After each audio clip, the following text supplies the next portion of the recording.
Hi, my brothers and sisters in time. This is George Alexander, CEO, co-founder, chief watch designer of Maison de Filion, also known as the Black Horologist, and welcome back to the channel. So I alluded to this last week. It was an episode idea that I had earlier, but I wanted to take a second and make sure that we understood the anatomy of the watch before I went forward and did this. So today I'd like to talk about complications, really just a primer. In a later episode, we'll go into a lot more detail, really elucidating the different complications that are available in watches and that you'll see, in watches that you'll see in general retail, or if you're, kind of going on watch safari, which if you are and you're doing so anytime soon, I'm very, very jealous of you. But a complication, put simply, is going to be a feature of the watch other than, its regular timekeeping function, if that makes any sense, right? It could be something that does have to do with the way that it tells time. Like, for instance, you'll see a watch, and instead of having three hands, so an hour hand, a minute hand, and a second hand, it has like a small second, so like a sub dial at either the bottom, at 6 o'clock or at 9 o'clock or at 3 o'clock or at 12 o'clock or wherever they're putting it. That's a complication because it is something that adds a bit of complexity to its movement. Other ones that you'll see, perpetual calendar, that's one of my favorites. I'm a sucker for a great perpetual calendar.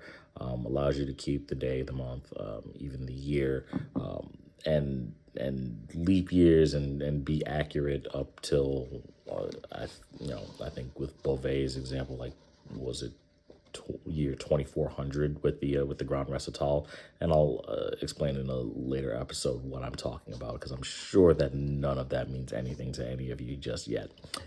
Or annual calendars as well. I mean, it's kind of the same thing, just without the year. Beauvais, another, again, one of my favorite brands in the world.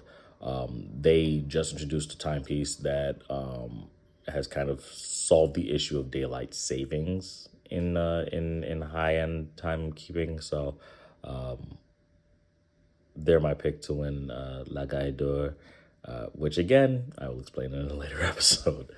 Other popular complications, a day and a date window. So like the day dates for Rolex, or even a date window on, like, say I've got a tag over there that has, excuse me, it has a date window. And, again, simple, but it's a complication, right? It's still a complication.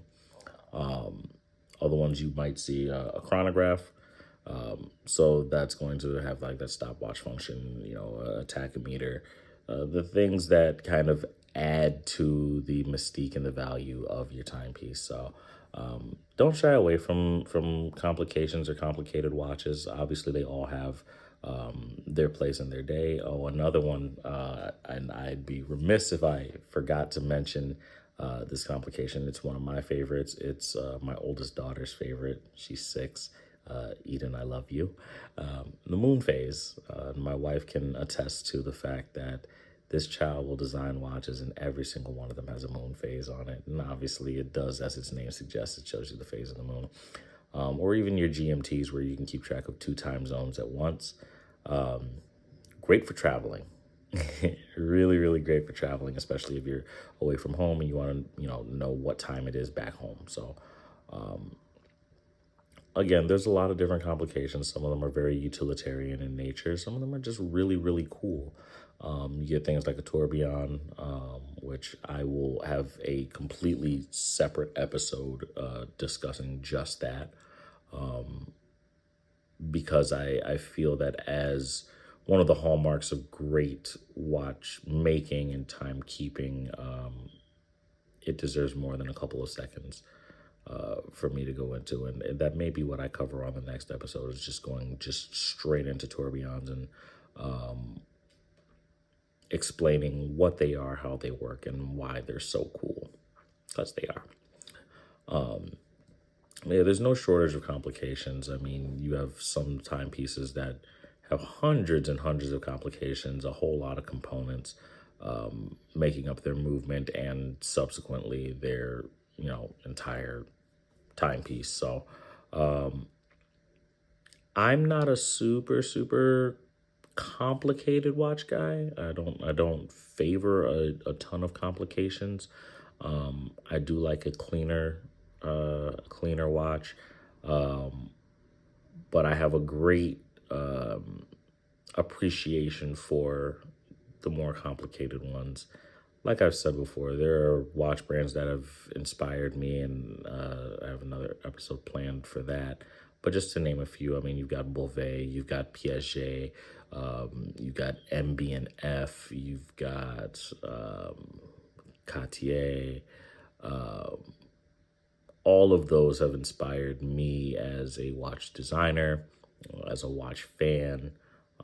And there's several others as well. I don't want it to seem like it's only those, but those are the ones that really come to mind when I think of watches that really get me going, right? That really make me happy, make me smile, make me excited, make me love this stuff. Those are the ones that I really think to, and the ones that inspired Maison de Filion as a brand itself. So for those of you who are in the community who do like watches, who maybe have a favorite complication, I'd love to hear which is your favorite kind of complication. Sound off in the comments below. Everybody make sure that you hit that subscribe button. Like I said, we're going to have weekly updates, weekly episodes, and I just want to build a wonderful community around timepieces for novice and expert, watch fans alike. Shameless plug, obviously, check out Maison de Filion and the Pistrus collection. That won't be the last time that I mention these. But nevertheless, and always the more, I absolutely love you all.